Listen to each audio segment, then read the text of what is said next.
Hi friends, ఈ రోజు మనం చికెన్ పకోడీ ప్రాసెస్ చూద్దాము. పిల్లలు పెద్దలు అందరూ ఇష్టంగా తినేలాగా చికెన్ ని ఎలా మ్యారినేట్ చేసుకోవాలో చూద్దాం. ఫస్ట్ బౌల్లో 1 kg ఆఫ్ చికెన్ తీసుకొని చికెన్ ని బాగా వాష్ చేసుకొని చిన్న చిన్న పీసెస్ గా కట్ చేస్తే చికెన్ బాగా ఫ్రై అయ్యింది, తినడానికి కూడా బాగుంటది. ఇప్పుడు దీంట్లోకి మనం మ్యారినేట్ చేసుకోవడానికి కావాల్సిన ఇంగ్రీడియంట్స్ సాల్ట్, పసుపు, కారం, అల్లం వెల్లుల్లి పేస్ట్, అలాగే గరం మసాలా, కొంచెం ధనియా అది కూడా ఇందులోనే మిక్స్ అయింది, కార్న్ ఫ్లోర్, మైదా, కర్డ్. ఇందులో ఆల్రెడీ సాల్ట్, పసుపు, కారం వేసుకున్నామండి. మీ స్పైసీనెస్ ని బట్టి మీరు ఎంత కావాలంటే అంత వేసుకోండి. తర్వాత ginger garlic paste, 1 kg of chicken కి 2 స్పూన్స్ జింజర్ గార్లిక్ పేస్ట్ వేస్తున్నాను. కొంచెం కర్డ్ అండి, కర్డ్ కూడా ఒక 2 స్పూన్స్ ఆఫ్ కర్డ్ వేస్తున్నాను.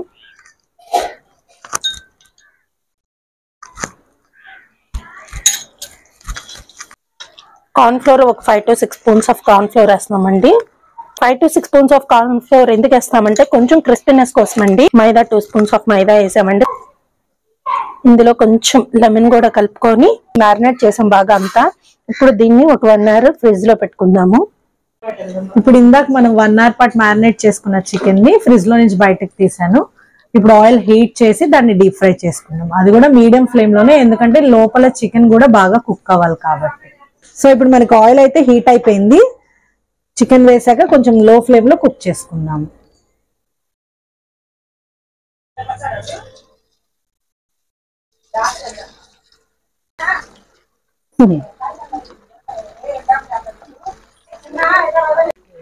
సో ఇప్పుడు మనం చికెన్ ని మీడియం ఫ్లేమ్ లో కుక్ చేసుకుంటున్నాం. ఇప్పుడు ఫ్రై అయిన చికెన్ ని తీసుకొని ప్లేట్ లో సర్వ్ చేసుకుందాం. సో మనకి చికెన్ పకోడీ రెడీ అయిపోయింది. టేస్ట్ చేసి చూద్దాం. పండు దా టేస్ట్ చేద్దు గానీ చికెన్ పకోడీ. హాయ్,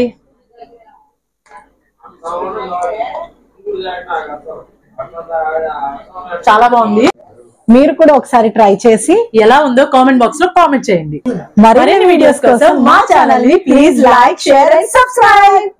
పెట్టుకోండి, తినండి. మమ్మీని పిలవండి. Mummy chicken pakodi